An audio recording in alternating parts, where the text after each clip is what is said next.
man qala la ilaha illallah usima minni dima'uhu wa maluhu wa irduhu.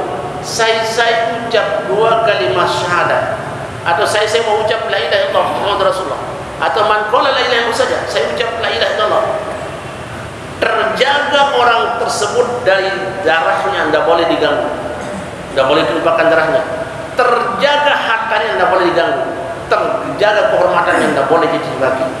Nah, niki fenomena sama gini, diimbau beda pendapat, dituduh. Ini yang bahaya nih. Padahal hadis sahih niki yang mengatakan man qala la ilaha usima minni, saya ucap la ilaha illallah, terjaga dariku dima'uhu wa maluhu, ya, wa irduhu, tidak boleh ditumpahkan darahnya, tidak boleh diganggu hartanya, dan tidak boleh diganggu kehormatannya.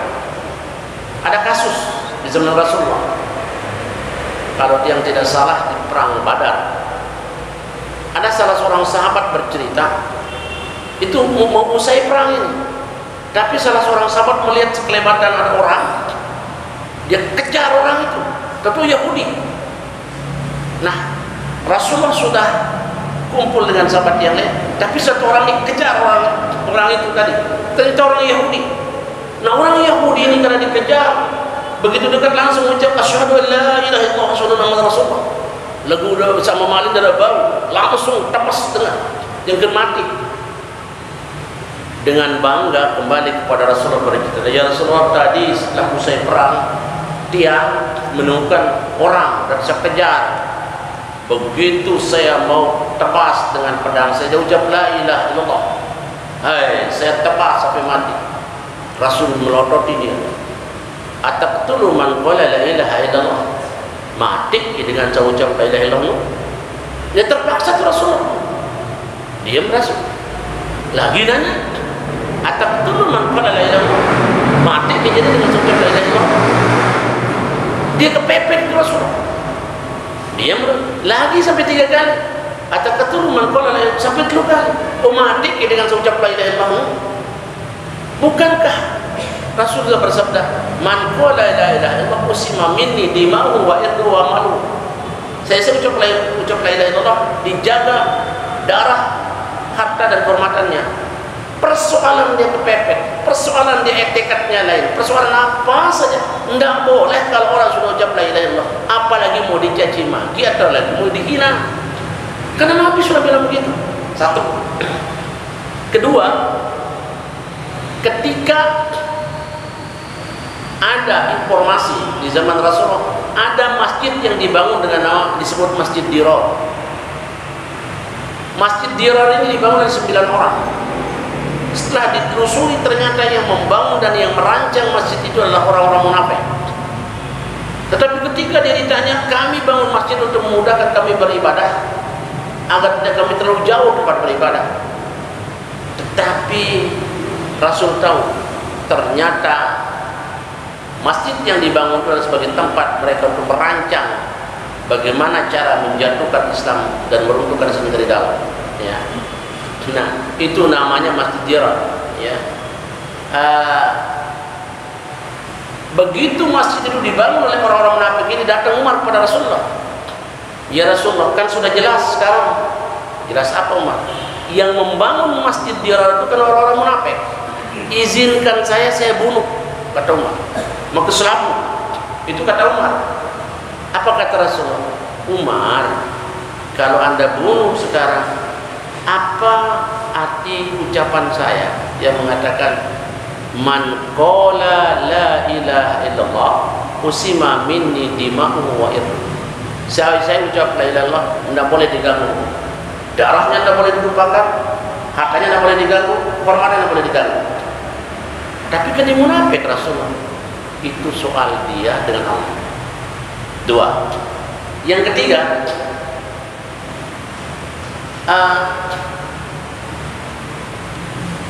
Rasul sudah mengumumkan bahwa orang-orang munafik tidak boleh disolati jenazahnya. Yang terang-terang munafik tidak boleh disolati jenazahnya. Itu sabda Rasul. Pada satu waktu, itu adalah di dalam Sahih Bukhari. Pada satu waktu ada seorang sahabat. Sahabat ini dekat sekali dengan Rasulullah, tapi bapaknya munafik. Di akhir-akhir hayat bapaknya sudah sakit. Si sahabat ini bilang, datang kepada Rasulullah. Rasulullah, bapak saya sakit. Saya mohon agar Rasulullah mendoakan dia agar diampuni dosanya oleh Allah. Dan andai kata mati dengan sakitnya ini, mohon agar Rasul menyalatinya. Rasul sanggup. Jadi tidak lama kemudian meninggal orang ini. Meninggal.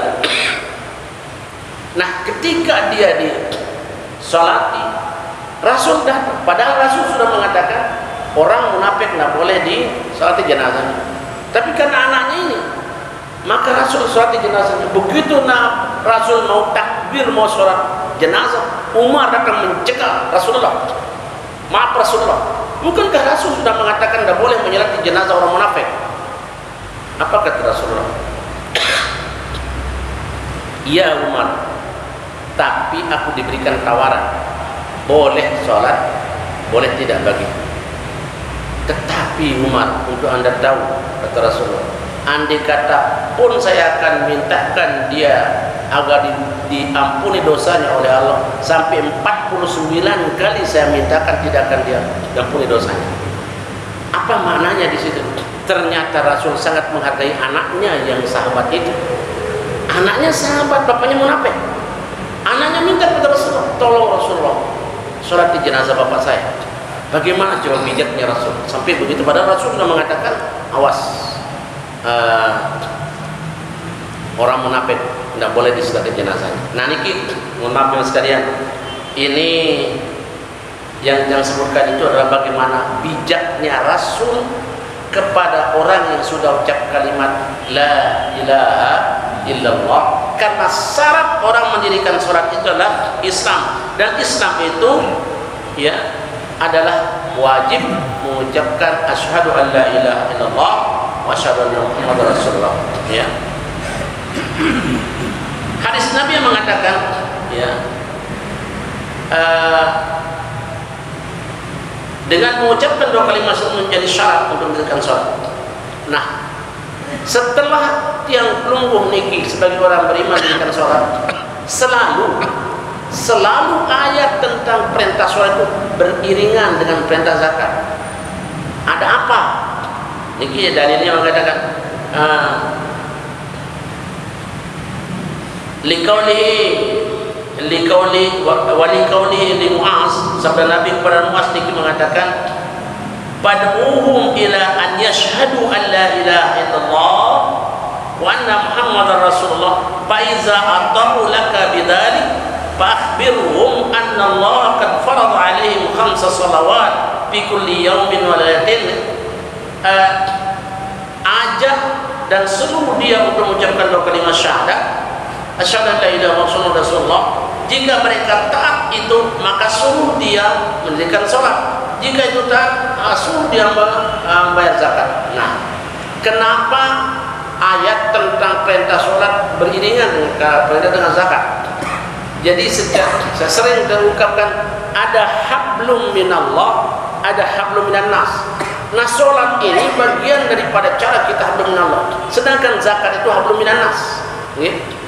Nah, hablum minallah, hablum minan nas ini kan adalah dua tali pengikat membuat manusia selamat dunia dan akhirat. Kalau dua hal itu terpenuhi dalam hidupnya, ya. Berikut niki syarat orang sholat niki adalah berakal. Nah, ya berakal niki ada orang gila tapi kambuh-kambuhan, ada orang yang gila permanen, terus gila. Nah, ketika ada orang gila tidak permanen atau gila kambuh-kambuhan niki, ya, ketika akalnya normal berfungsi, diwajibkan sholat. Bila dia kambuh sakitnya, maka tidak pernah dituntut orang yang tidak normal akalnya itu untuk sholat. Dalilnya adalah rufi'al qalam an salasin anin naim hatta yastaiqiz, yaitu orang yang tidur sampai dia bangun. Munara dengan tiram, apapun dimuni dengan tiram niki dinara hukum, karena ia tiram. Itu ayat hadis mengatakan anin naim hatta yastaiqiz, orang tidur sampai dia bangun. Selama tidur apapun yang muni tidak ada hukum. Andin ada perlu takdir dengan ya tidur mengerumun, kata-kata kotor, tidak ada hukum. Hatta istaiqiz, sampai dia bangun. Dalam sadar memuni baru ada hukum. Yang kedua, ya,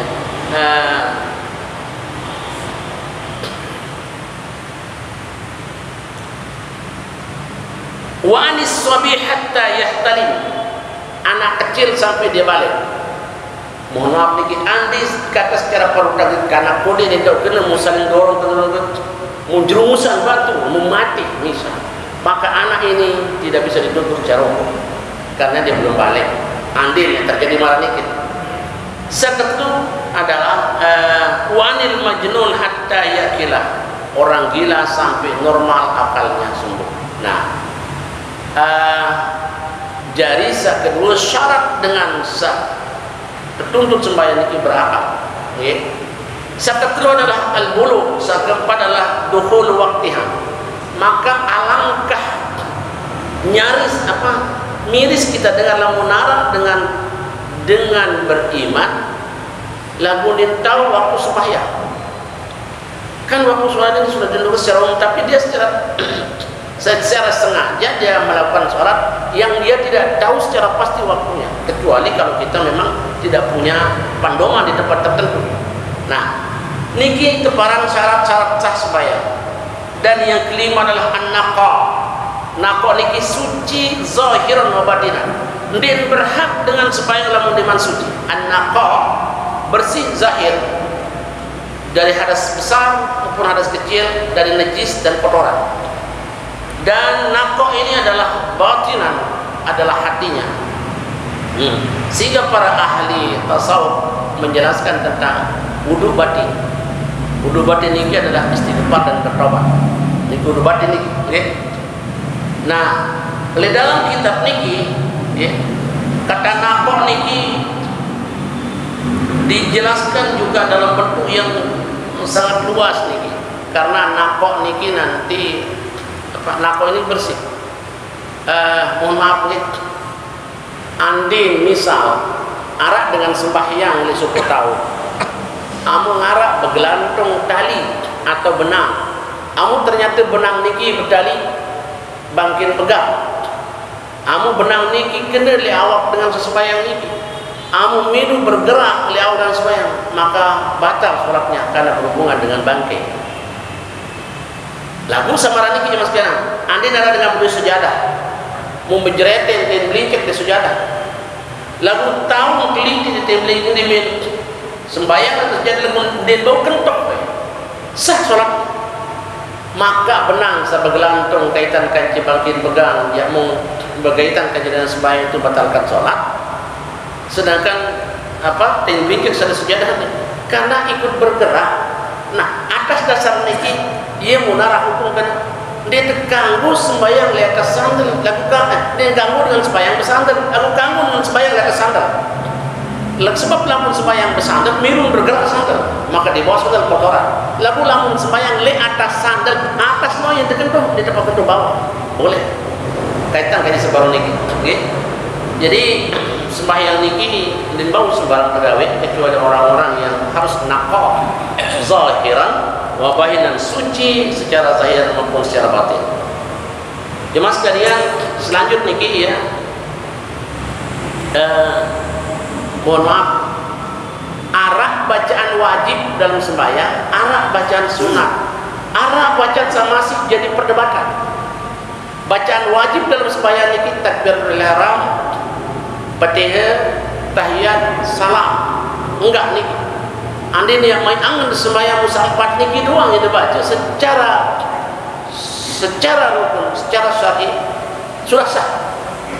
Nah, lagu rasa sunat baca doa iftitah, kabira walhamdulillah katsira, sunat. Membaca takbiratul intiqalah. Salam takbiratul intiqalah ini adalah takbir yang dibaca ketika perpindahan gerak dari satu rukun ke rukun yang lain. Diminta ruku, Allahu Akbar. Diminta sujud, Allahu Akbar. duduk antara sujud Allah Akbar, bangkit juga Allah Akbar. Niki itu barang takbir intiqalah, takbir perpindahan dari satu rukun pada rukun yang lain. Ini juga takbir niki sunat dibaca. Kemudian ada bacaan yang diperdebatkan. Nah, baca bismillah di awal surat. Di dalam kitab Rawaihul Bayan atau seringkali disebut kitab ayat-ayat hukum atau ayatul ahkam, di situ memberikan penjelasan tentang boleh dibaca dengan sir, baca dengan kode, boleh membaca dengan nyaring pada waktu sholat nyaring, boleh juga tidak dibaca. Lalu disebutkan mazhab-mazhab di situ. Nah, jadilah munarah lah untuk pada sembahyang disebut munarah dibaca, munarah sahabat. Hendak ada yang jadi pengejuh, dia berduin alur sendiri. Sa begejuh di tepedui dalil ini susah. Mudah berjagoran daripada dia kena ni. Mudahlah kalau sudah punya dalil, kalau memang sudah dijelaskan dalam fikih, sudah mudah jauh keyakinan masing-masing. Lagu dia ni gubris dengan lain apalagi sampai mencela. Berikut ini jemaah sekalian, di dalam beberapa kitab hadis yang baca kaitannya dengan ada orang sedang sholat, lalu ada orang ucap salam, mau jawab atau tidak, atau arah dengan berdiri sembahyang sunat, muara juga assalamualaikum menuju sesekini diman, apakah ini boleh jawab salam? Ini masih semacam tayat ya, salam pada sahabat sunat. Itu juga ada perbedaan pendapat. Maksudnya kalau nikah ada perbedaan semodel nikah dia di depan jadi bersih tegang, jadi perdebatan yang bisa menimbulkan ricuh. Ikemit sama kini dua dalam semaran nikah, sekedi-kedi dengan saling maki dengan lantaran perbedaan pendapat. Ya. Sebab kita hindari perbedaan pendapat nikah. Ada kitab khusus yang punya judul ini Al-Imam Asy-Syafi'i fi mazhabaihi al-qadim wal jadid. Imam Asy-Syafi'i dalam mazhabnya qaul qadim, qaul jadid. Ketika Imam Syafi'i berada di Baghdad itu namanya qaul qadim. Ketika Imam Syafi'i di Mesir itu namanya qaul jadid. Nah, banyak dia beda fatwa Imam Syafi'i ketika di Baghdad dan ketika di Mesir. Padahal satu orang. Jangan sampai itu Imam Syafi'i ini pelan-pelan di Mesir lain nih, di Baghdad lain. Tidak, beliau tetapkan satu hukum itu karena berdasarkan situasi dan kondisi di mana beliau berada. Maka lahirlah kaidah usul fikih mengatakan al-hukmu bi'tibari zaman wal makan. Hukum tergantung situasi dan kondisi. Ya. Nah, atas dasar nikah dia ungkap ini sebenarnya ada sadenya murah-murah begitu lantaran pendapat yang sifatnya pur'iyah. Ya. Pendapat yang furu'iyah niki ya lazim niki, ya. Apalagi yang dari luar daerah, pada orang lain cara itu berkeras-kerasan masalah niki. Nimbau sebenarnya ada prinsip dalam ahli sunnah wal jamaah niki, al-ittihad bil aqidah, tafarruq bil furu', bersatu dalam akidah, tapi berbeda-beda dalam masalah furu'. Masalah furu' niki masalah fikih. Masalah modern sabaroni. Yang lanjut nama ini di dalam kitab fikih sunnah tentang surat jenazah niki ada laun tedai sejak masa hari niki lamunara dengan masbok surat jenazah.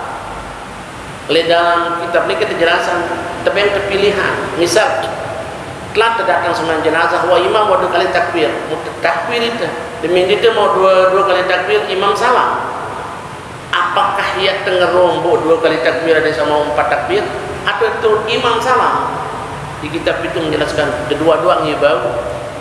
Mau turut imam sholat salam bau, mau tambah 2 kali takbir bau. Lemak ambil mundar sama dikit-dikit bersih tegang. Nah, niki beda. Jadi cuma sekedar mengingatkan doang niki. Karena tiang pelungu sering menemukan hal-hal sama niki. Malah waktu pengajian sepira niki kita sampaikan tentang masalah masbok. Masbok niki ada 2 pendapat dari Imam Ramli dan Imam Nawawi di situ. Ada yang membatasi masuk gigi sampai 3 kali.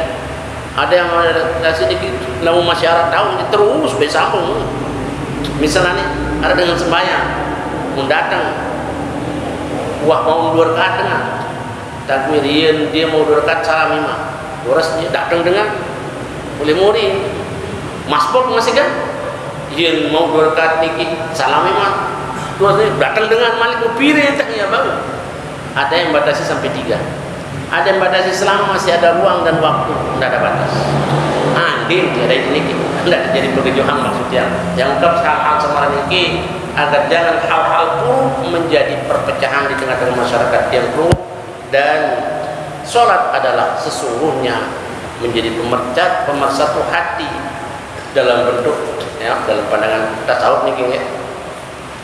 Lamun arahkan istilah RT rukun tetangga, RW rukun warga, RK rukun keluarga, RD rukun diri. Nah, sholat ini mempersatukan rukun diri kita dengan diri, antara ya diri dengan diri. Sudah susah yang bahas dalam umum nih masalah RD nih. Dan itulah sholat yang pada ujung nanti ada tanda tanya besar di situ. Siapa yang menyembah dan siapa yang disembah? Nah, di dalam ini jamaah sekalian. Oke, aku jangan hanya sekedar nyampaikan ini. Mudah-mudahan ada manfaat tapi yang jangan sampai yang niki.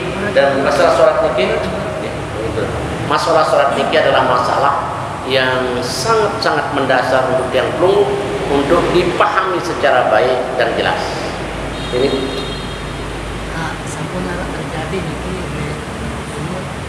ya bukan dari imam sak sebenarnya jogan jadi imam sak sebenarnya saat dia sholat sedang jogang atau sedang di kan arah jogang kambuhan, arah jogang permanen ini. Lamun kenyekan kampung menjadi imam jadi besar kenyekan kampung atau nyekan di kampung nah berbeda jadi imam kenyekan kampung dengur gede ini lagu arah dengan sejogang kambuhan. Nah pas kenyekan di kampung ia menjadi imam ya sah, kenyekan di kampung masa lalu nyekan kampung jadi mau dong dengur gede ini jadi Lombok Timur niki ada pembahasan apa kon dari Tengguru Batang itu dia terbahas. Nah, dari ini kan saling dorong Tengguru.